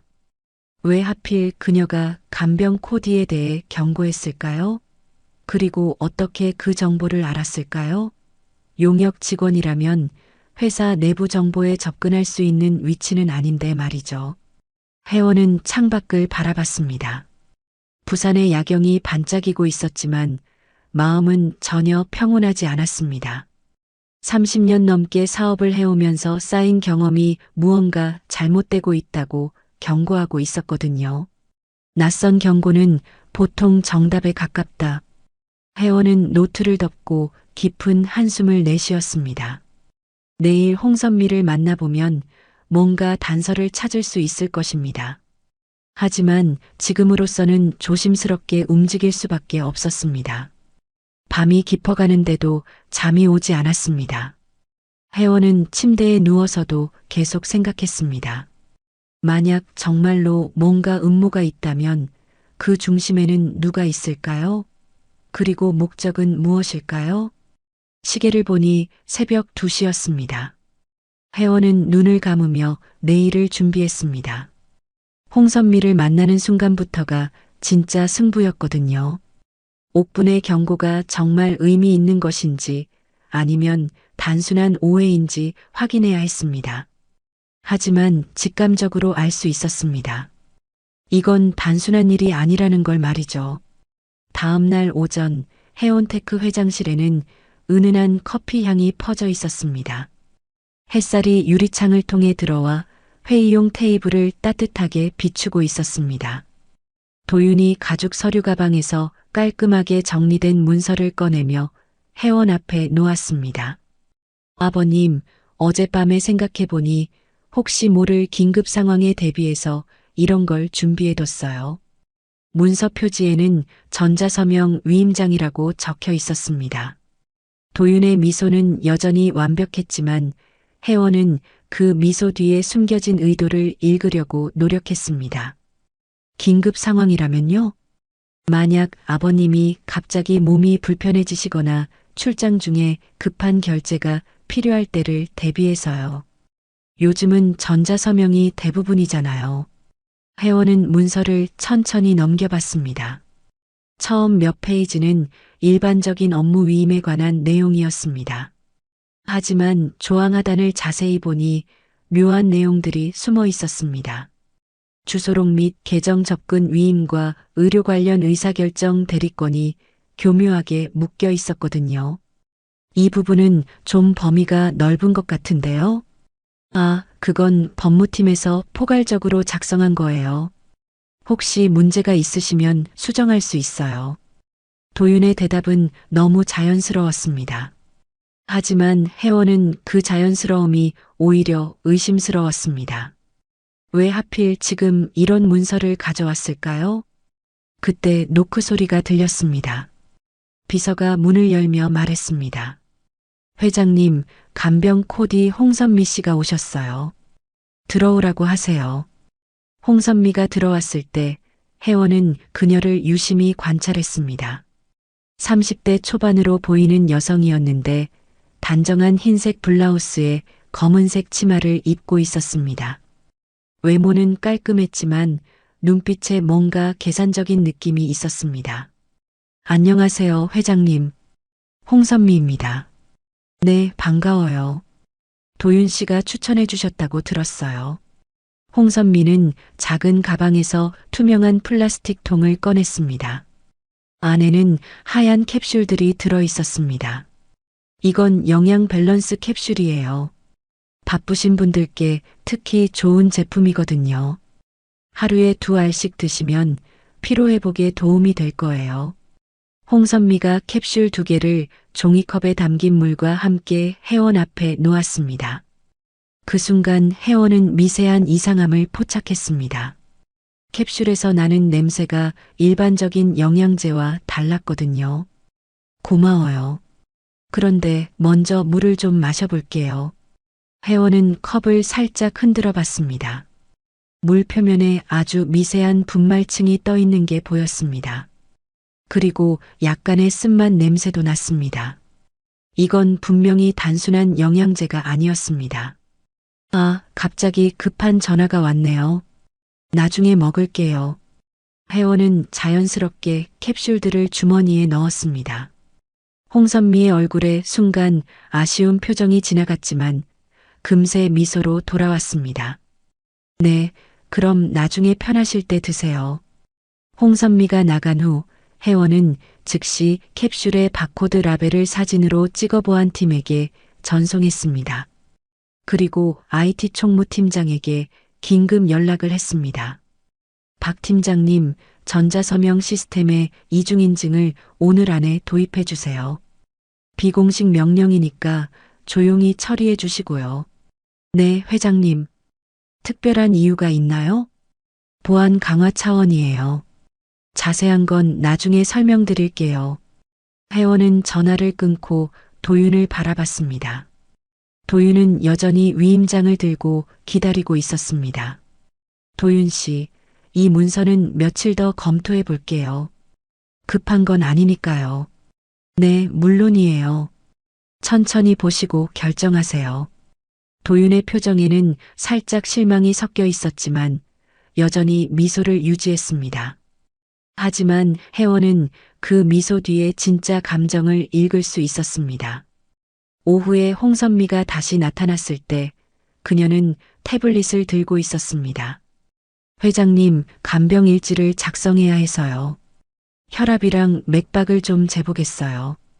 홍선미가 혈압기를 꺼내서 혜원의 팔에 감았습니다. 측정이 끝나자 태블릿에 뭔가를 입력했습니다. 혜원은 화면을 슬쩍 보니 실제 수치보다 훨씬 높은 숫자가 입력되고 있었습니다. 혈압이 좀 높으시네요. 160에 95예요. 정말 관리가 필요하실 것 같아요. 하지만 혜원이 직접 확인한 수치는 130에 80 정도였습니다. 정상 범위였습니다. 홍선미가 의도적으로 과장된 수치를 입력하고 있는 것이었습니다. 그럼 제가 따로 수기로도 기록해 둘게요. 혜원은 자신의 수첩에 실제 수치를 적어뒀습니다. 나중에 디지털 로그와 대조해서 증거로 사용할 수 있을 거였거든요. 저녁 무렵 도윤이 법무팀에 메시지를 보내는 걸 우연히 봤습니다. 사실 우연이 아니라 보안팀이 설치한 백업 에이전트가 모든 통신을 모니터링하고 있었거든요. 이번 주 안에 위임장 관련 절차 정리해 주세요.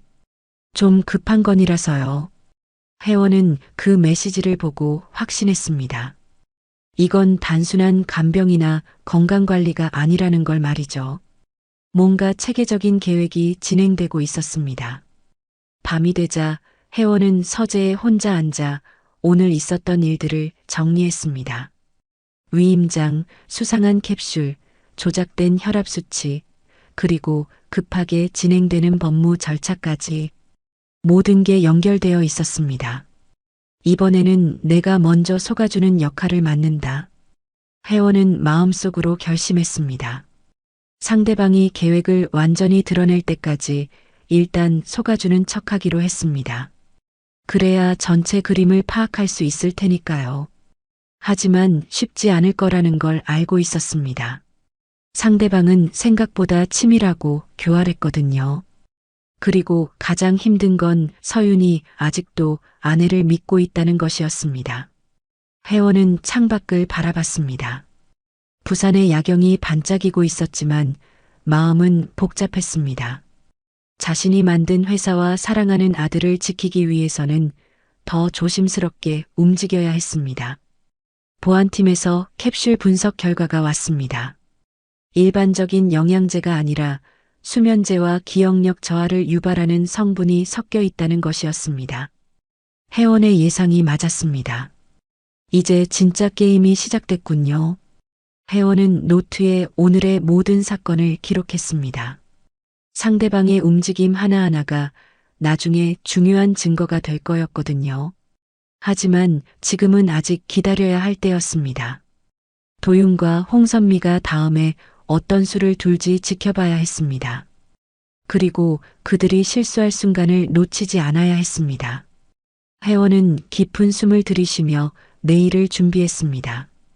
이 게임에서 이기기 위해서는 상대방보다 한 수 앞서 생각해야 했거든요. 거실의 따뜻한 조명 아래 가족들이 디귿자형 소파에 둘러앉아 있었습니다. 혜원은 평소처럼 안락 의자에 앉았고 도윤과 서윤은 맞은편 소파에 나란히 자리했습니다. 커피 테이블 위에는 홍선미가 준비한 각종 건강 관련 서류들이 가지런히 놓여 있었습니다. 도윤이 서류를 정리하며 조심스럽게 입을 열었습니다. 아버님, 솔직히 말씀드리면 이 나이에 모든 결제를 혼자 강행하시는 건 좀 무리가 아닐까 싶어요. 그녀의 목소리는 여전히 정중했지만 은근한 연령차별의 뉘앙스가 섞여 있었습니다. 혜원의 눈썹이 살짝 올라갔습니다. 무리라니요? 구체적으로 뭘 말하는 거죠? 아니, 그게 아니라 요즘 기억력도 예전 같지 않으시고 판단력도. 도윤은 말끝을 흐렸지만 의도는 분명했습니다. 혜원이 나이 때문에 능력이 떨어졌다는 걸 암시하고 있었거든요. 혜원이 반박하려는 순간 도윤의 표정이 순식간에 바뀌었습니다. 아버님, 설마 낯선 사람 말 믿고 가족을 의심하시는 건 아니죠? 그녀의 목소리에는 비웃음이 섞여 있었습니다. 마치 혜원의 판단력을 조롱하는 듯한 톤이었습니다. 그 이옥분이라는 사람이 뭔데요? 어떤 의도로 아버님께 접근했는지도 모르잖아요. 서윤이 불안한 표정으로 아버지를 바라봤습니다. 그의 마음도 흔들리고 있는 게 보였습니다. 아버지, 일단 정밀 검사부터 받아봐요. 우리가 걱정돼서 그러는 거예요. 건강이 최우선이잖아요. 서윤의 목소리에는 진심 어린 걱정이 담겨 있었습니다. 하지만 혜원에게는 그마저도 자신을 의심하는 것으로 들렸습니다. 혜원은 말없이 자리에서 일어났습니다. 거실을 천천히 둘러보다가 엔드 테이블 쪽으로 걸어갔습니다. 그리고 자연스럽게 몸을 숙여 테이블 하단에 작은 고지형 카메라를 설치했습니다. 도윤이 그 모습을 보고 눈을 크게 떴습니다. 아버님, 설마 저희를 감시하시는 건가요? 그녀의 목소리에는 과장된 분노가 섞여 있었습니다. 하지만 곧 태도를 수습하며 상처받은 표정을 지었습니다. 이렇게까지 하시다니 정말 실망이에요. 혜원은 차분하게 대답했습니다.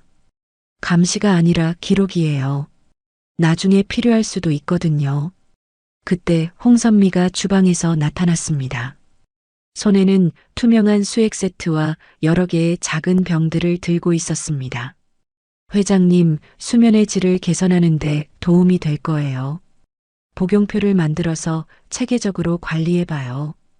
홍선미는 커피 테이블 위에 복용표 양식을 펼쳐놓았습니다. 하루 3번, 아침, 점심, 저녁으로 나누어진 칸들이 있었습니다. 그리고 각 시간대마다 복용할 약물들이 상세하게 적혀 있었습니다. 혜원은 복용표를 받아들고 맨 아래 빈 공간에 작은 글씨로 법무팀 연락처를 기입했습니다. 나중에 증거로 사용할 수 있는 이스터에그였습니다. 이렇게 자세하게 해주시니 고마워요. 천만에요.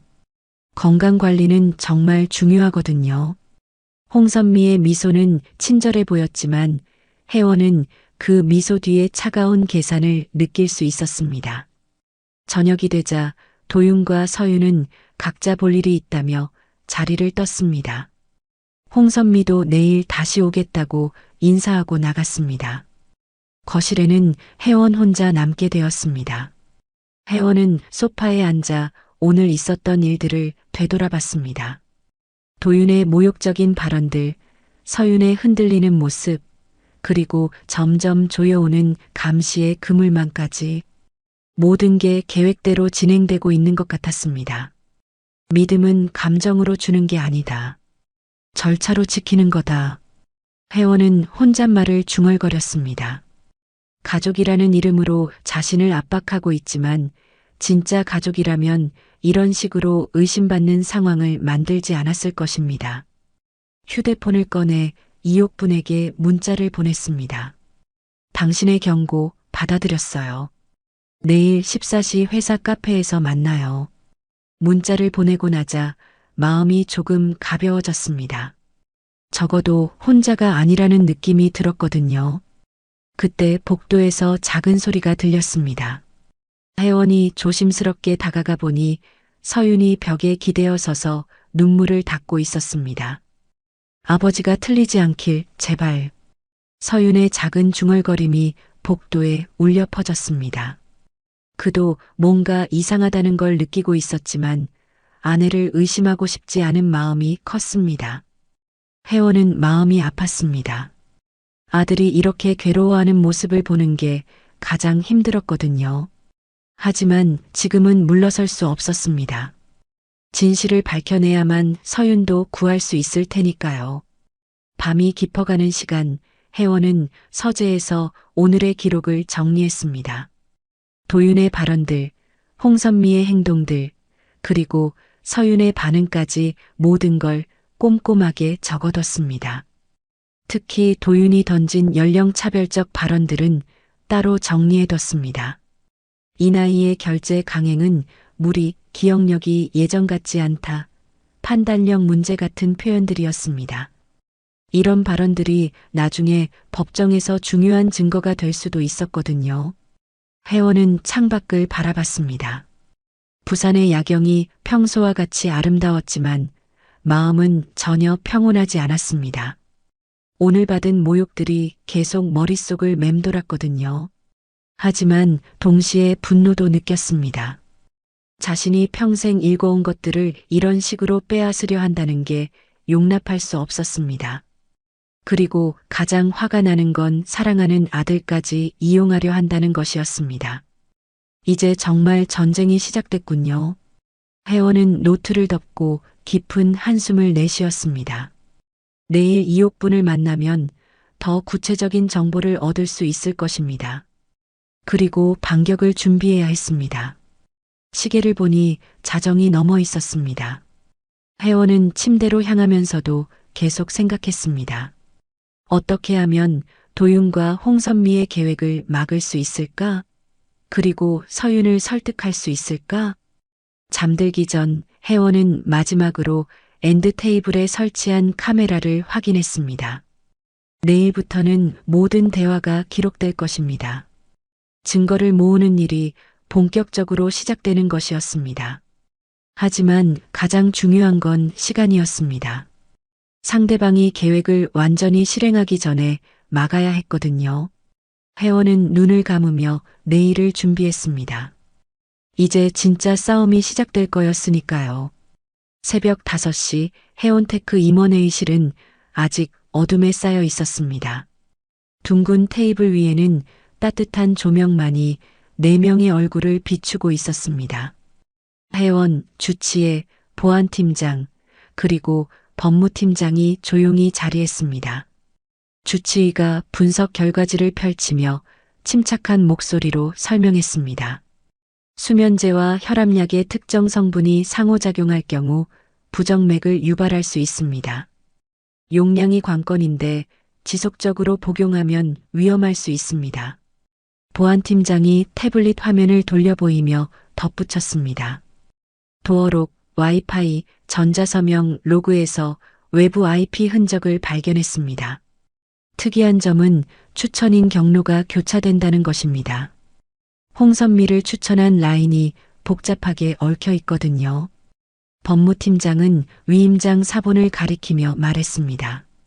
이 문구들을 보면 재산분할과 지분이동 트리거가 교묘하게 삽입되어 있습니다.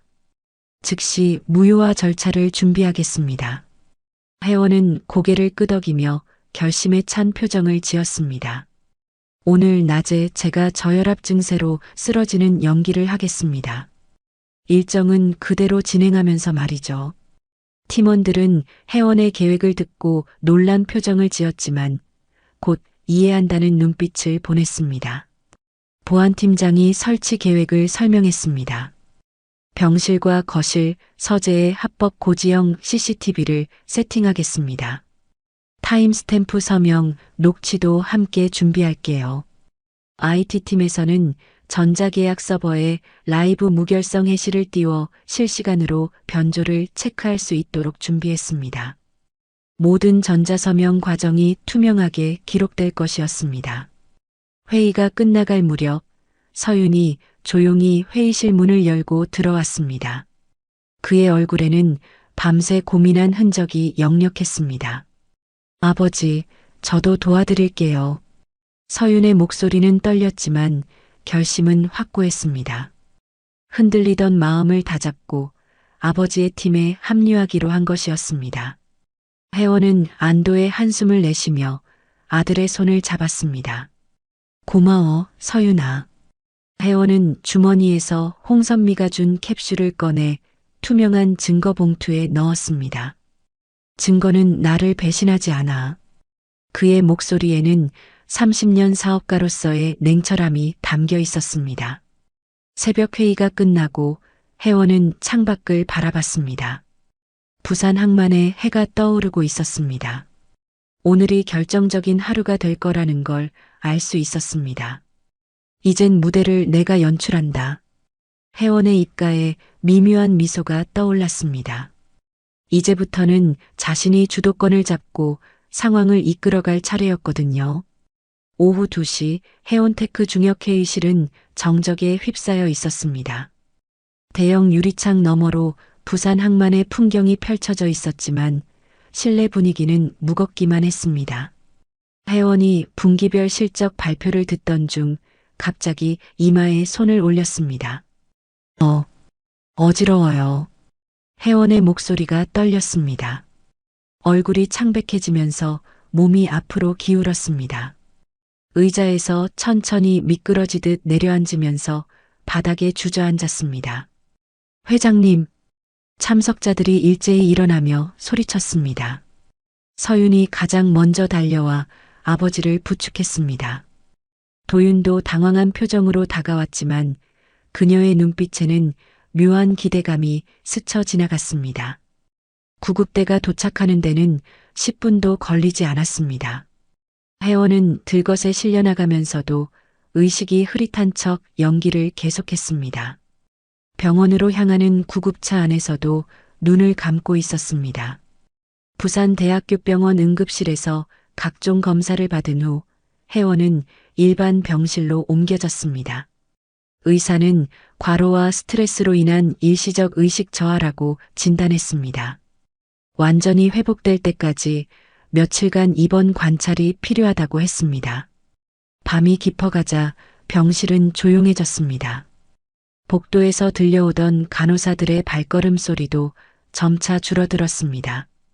혜원은 침대에 누워 눈을 감고 있었지만 실제로는 모든 감각을 곤두세우고 있었습니다. 자정이 넘어서야 병실 문이 조용히 열렸습니다. 간병복을 입은 홍선미가 무음으로 들어왔습니다. 그녀는 문 옆에 붙어 있는 CCTV 안내 스티커를 힐끗 봤습니다. 스티커에는 녹화 중이라고 적혀 있었습니다.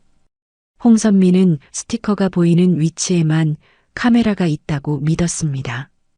병 모서리 쪽으로 이동하면서 사각지대라고 생각하는 곳에서 작업을 시작했습니다.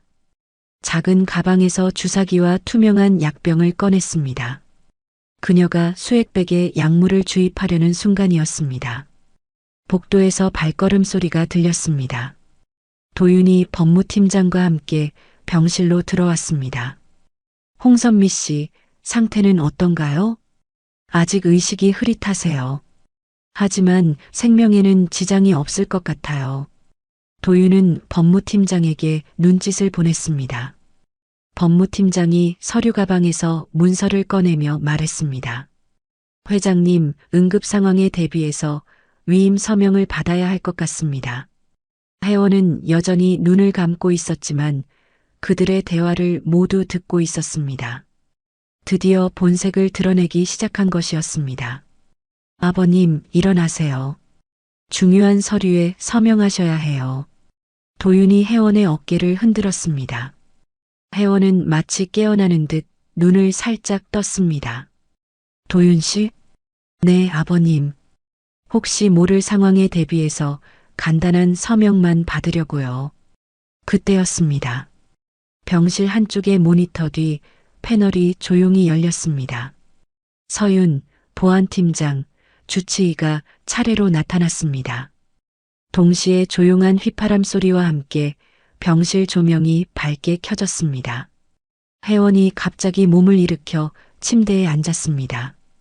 그의 눈빛은 완전히 또렷했습니다. 여기서 끝내죠. 오늘의 각본 충분히 봤어요. 도윤과 홍선미의 얼굴이 순간 굳어졌습니다. 특히 홍선미는 손에 들고 있던 주사기를 떨어뜨렸습니다. 보안팀장이 준비된 자료들을 병실 테이블 위에 차례로 놓았습니다. 약물 캡슐 분석 결과, 시스템 로그 조작 증거, 계약서, 위조 흔적들이 순서대로 정리되어 있었습니다. 이 모든 게 계획된 거였군요. 혜원의 목소리는 차분했지만 위압적이었습니다. 30년간 사업을 해온 회장의 카리스마가 온몸에서 뿜어져 나왔습니다. 주치의가 홍선미가 떨어뜨린 주사기를 집어들며 말했습니다. 이 약물 성분을 분석해보면 흥미로운 결과가 나올 것 같네요. 도윤이 당황한 표정으로 말했습니다. 아버님, 이게 무슨 상황인가요? 저희는 정말 걱정돼서. 그때 보안팀장이 태블릿 화면을 돌려 보였습니다. 도윤의 메신저 백업 화면이 클로즈업 되어 있었습니다. 그 중에서도 모레면 끝이라는 메시지가 빨간색으로 하이라이트 되어 있었습니다. 이 메시지는 어떻게 설명하실 건가요? 도윤의 얼굴이 창백해졌습니다. 그녀는 입을 몇 번 벙긋거렸지만 제대로 된 말이 나오지 않았습니다. 홍선미의 손이 미세하게 떨리기 시작했습니다. 그녀는 뒤늦게 상황을 파악하고 변명을 시도했습니다. 이건 오해예요. 제가 정말 간병을 위해서. 오해라고요? 혜원이 침대에서 일어나며 말했습니다. 그의 움직임은 전혀 아픈 사람 같지 않았습니다. 그럼 이 CCTV 영상들도 오해일까요? 벽 곳곳에 숨겨진 카메라들이 LED 불빛을 깜빡이며 위치를 드러냈습니다. 홍선미가 사각지대라고 믿었던 곳에도 카메라가 설치되어 있었던 것입니다. 서윤이 법무팀장에게서 위임장을 받아들고 찢어버렸습니다. 이런 식으로 우리 아버지를 이용하려고 했다니. 그의 목소리에는 분노와 실망이 섞여 있었습니다. 아내에 대한 믿음이 완전히 무너지는 순간이었습니다. 도윤은 여전히 상황을 수습하려고 노력했습니다. 서윤아, 이건 정말 오해야. 나는 아버님을 위해서. 그만해요. 서윤의 외침이 병실에 울려 퍼졌습니다. 그는 더 이상 아내의 변명을 듣고 싶지 않았습니다. 새벽 4시 부산대학교병원에 경찰차 2대가 도착했습니다. 빨간 경광등이 병원 외벽을 번갈아 비추면서 정적을 깨뜨렸습니다. 수사관들이 병실로 들어와 체계적으로 증거를 수집하기 시작했습니다. 혜원이 준비해둔 증거 봉투들이 하나씩 인계됐습니다. 홍선미가 가져온 약물 캡슐, 조작된 복용표, 그리고 모든 대화가 담긴 녹음 파일까지. 보안팀장이 준비한 전자기록, 무결성 리포트도 함께 제출됐습니다. 이 모든 전자기록들의 해시값이 일치합니다. 변조나 조작의 흔적은 없습니다. 보안팀장의 설명을 들으며 수사관이 고개를 끄덕였습니다. 디지털 포렌식 증거로서 법정에서 충분한 효력을 갖출 것이었습니다. 다음 날 오전 이옥분이 수사기관에 참고인으로 출석했습니다. 그녀는 떨리는 목소리로 과거의 아픈 기억을 털어놨습니다. 제 아들이 3년 전에 이런 식으로 당했어요. 간병 서비스를 받다가 갑자기 심장마비로 세상을 떠났거든요. 나중에 알고 보니 약물 상호작용이었는데 자연사로 처리됐어요. 이옥분의 증언은 홍선미의 수법이 단순한 우연이 아니라 계획적인 범행이었음을 보여주는 중요한 단서였습니다. 수사관들은 과거 유사 사건들을 재수사하기로 결정했습니다. 혜원은 진술서 첫 줄에 이렇게 썼습니다. 낯선 경고가 한 생명을 살렸습니다. 그의 진술서는 이옥분에 대한 감사와 함께 사건의 전말을 상세하게 기록했습니다. 특히 도윤과 홍선미의 체계적인 접근 방식과 그들이 사용한 심리적 조작 기법들을 구체적으로 서술했습니다. 해온테크에서는 긴급 이사회가 소집됐습니다. 회의실에는 긴장감이 팽팽하게 흘렀습니다. 혜원이 의장석에 앉아 엄숙한 표정으로 입을 열었습니다. 전자서명 시스템을 전면 재정비하겠습니다. 그리고 간병 서비스와 외부 출입 협력사에 대한 레드리스트를 도입할 것입니다. 이사들은 모두 고개를 끄덕였습니다. 이번 사건으로 회사의 보안 체계에 큰 허점이 드러났거든요. 더 이상 이런 일이 반복되어서는 안 된다는 공감대가 형성됐습니다. 구치소 면회실에서 도윤은 여전히 자신의 행동을 정당화하려고 했습니다. 나는 정말 가족을 지키려고 했던 거야. 아버님이 나이가 드시면서 판단력이 그녀의 눈에는 눈물이 고여 있었습니다. 하지만 서윤은 더 이상 그 눈물에 흔들리지 않았습니다. 여기서 멈춰요. 더 이상 변명하지 마세요. 서윤의 목소리는 차갑고 단호했습니다. 그는 눈물을 삼키며 일어섰습니다. 아내에 대한 마지막 정마저 정리하는 순간이었습니다. 한편 홍선미는 수사 과정에서 급격히 태도를 바꿨습니다. 내가 다 뒤집었었어요. 백도윤이 시킨 대로 한 거예요. 그녀는 도윤을 지목하며 자신은 단순히 지시를 받았을 뿐이라고 주장했습니다. 하지만 수사 결과 둘 사이의 공범 관계를 입증하는 증거들이 계속 나왔습니다. 통화 기록, 계좌 이체 내역, 그리고 사전 모의 대화 내용까지 모든 게 드러났습니다. 국립과학수사연구원에서 나온 약물 분석 보고서는 충격적이었습니다. 주치의가 법정에 제출한 보고서에는 명확한 의도성이 강조되어 있었습니다. 이 약물 조합은 우연히 발생할 수 없는 패턴입니다. 명백히 의도된 상호작용을 유발하도록 설계되었습니다. 법무팀은 도윤이 작성한 위임장을 면밀히 분석했습니다. 일반적인 위임장과는 전혀 다른 이례적인 조합의 조항들이 발견됐습니다. 이 문구들은 단계적 자산 탈취를 목적으로 작성된 것으로 보입니다. 의료 의사 결정권과 재산 관리권을 교묘하게 연결시켜 놓았습니다. 법무팀장의 분석 보고서는 법정에서 핵심 증거로 채택됐습니다. 언론에서는 이 사건을 대대적으로 보도했습니다. 전자서명과 간병 사기의 악질적 콜라보라는 헤드라인이 주요 신문 일면을 장식했습니다. 사회적으로 큰 경각심이 일어났습니다. 특히 고령층을 대상으로 한 이런 유형의 범죄가 증가하고 있다는 분석이 나오면서 정부 차원의 대책 마련 논의까지 시작됐습니다. 혜원의 사건이 사회 전체의 변화를 이끌어내는 계기가 된 것입니다. 며칠 후 혜원테크 회장실에서 혜원은 기자들의 인터뷰 요청을 모두 거절했습니다. 대신 창가로 걸어가 부산 바다를 바라봤습니다.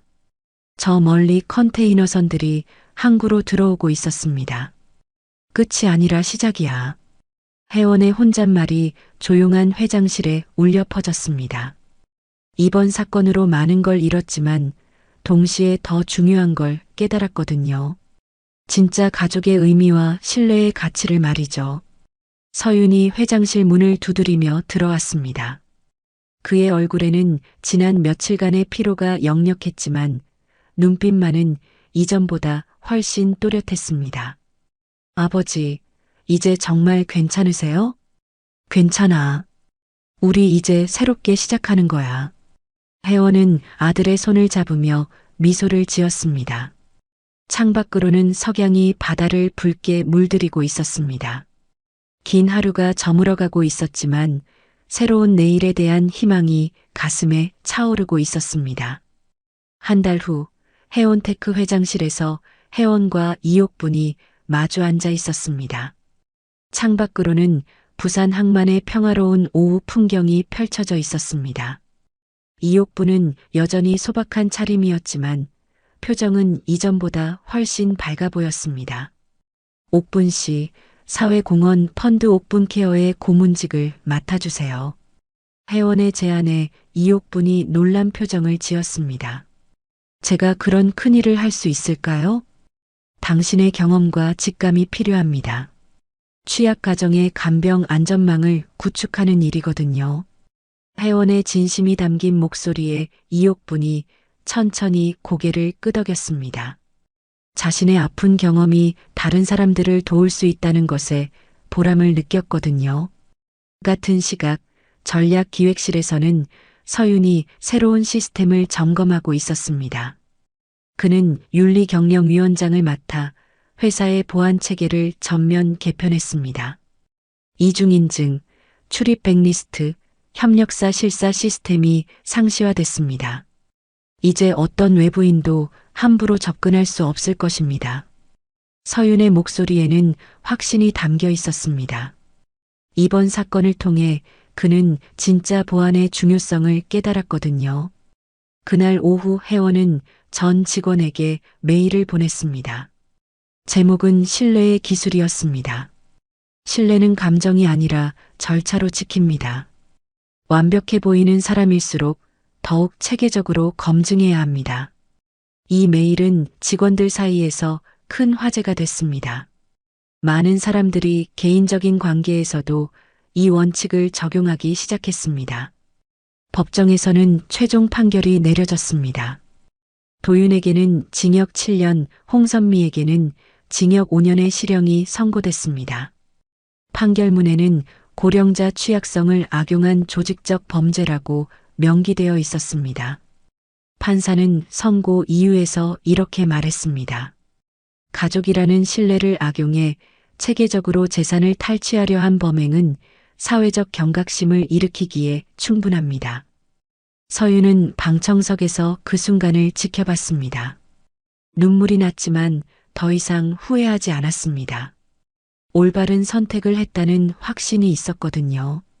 사건 후 한 달이 지나자 예상치 못한 일이 일어났습니다.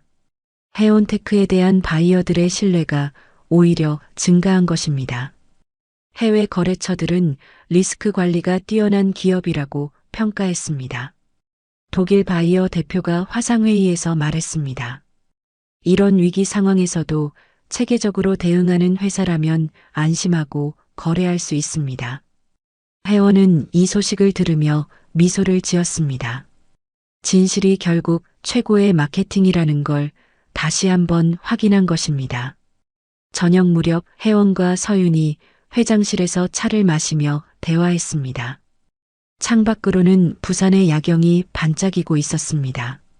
서윤아, 내가 마지막 순간에 용기를 냈어. 그게 회사를 살렸다. 혜원의 말에 서윤이 고개를 숙였습니다. 의심했던 시간들 평생 교훈으로 남길게요. 가족이라는 이름에 너무 안주했던 것 같아요.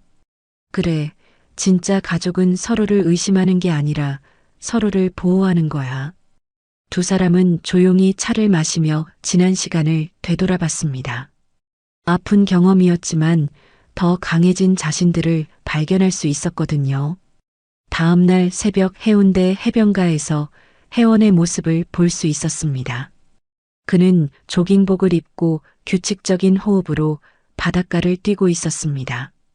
몸과 회사의 리듬이 다시 살아나고 있었습니다. 파도 소리를 들으며 혜원은 생각했습니다. 건강한 몸과 건강한 정신, 그리고 건강한 관계가 얼마나 소중한지 깨달았거든요. 이번 사건이 모든 걸 다시 점검하게 해준 것입니다. 해가 수평선 위로 떠오르면서 바다가 황금빛으로 물들었습니다. 혜원은 잠시 멈춰서서 그 장면을 바라봤습니다. 새로운 하루가 시작되는 순간이었습니다. 회사로 돌아가는 길에 혜원은 휴대폰으로 서윤에게 문자를 보냈습니다. 오늘 저녁엔 집에서 같이 밥 먹자. 아버지가 직접 요리할게. 서윤에게서 답장이 왔습니다. 네, 아버지. 저도 도와드릴게요. 혜원은 미소를 지으며 휴대폰을 주머니에 넣었습니다. 이제 정말 새로운 시작이었거든요. 그날 저녁 작은 식탁에서 혜원과 서윤이 마주 앉아 저녁을 먹고 있었습니다. 간단한 집밥이었지만 그 어떤 고급 요리보다 맛있게 느껴졌습니다. 아버지, 앞으로는 정말 조심할게요. 우리 둘이 함께 지켜나가는 거야. 두 사람의 대화는 따뜻하고 진솔했습니다. 서로에 대한 진짜 신뢰가 무엇인지 깨달았거든요. 완벽해 보이는 사람일수록 증거로 사랑하고 절차로 믿어야 합니다.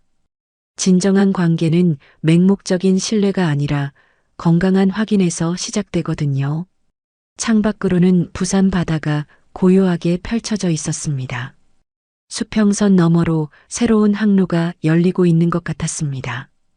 혜원과 서윤의 새로운 여정도 이제 막 시작된 것이었습니다.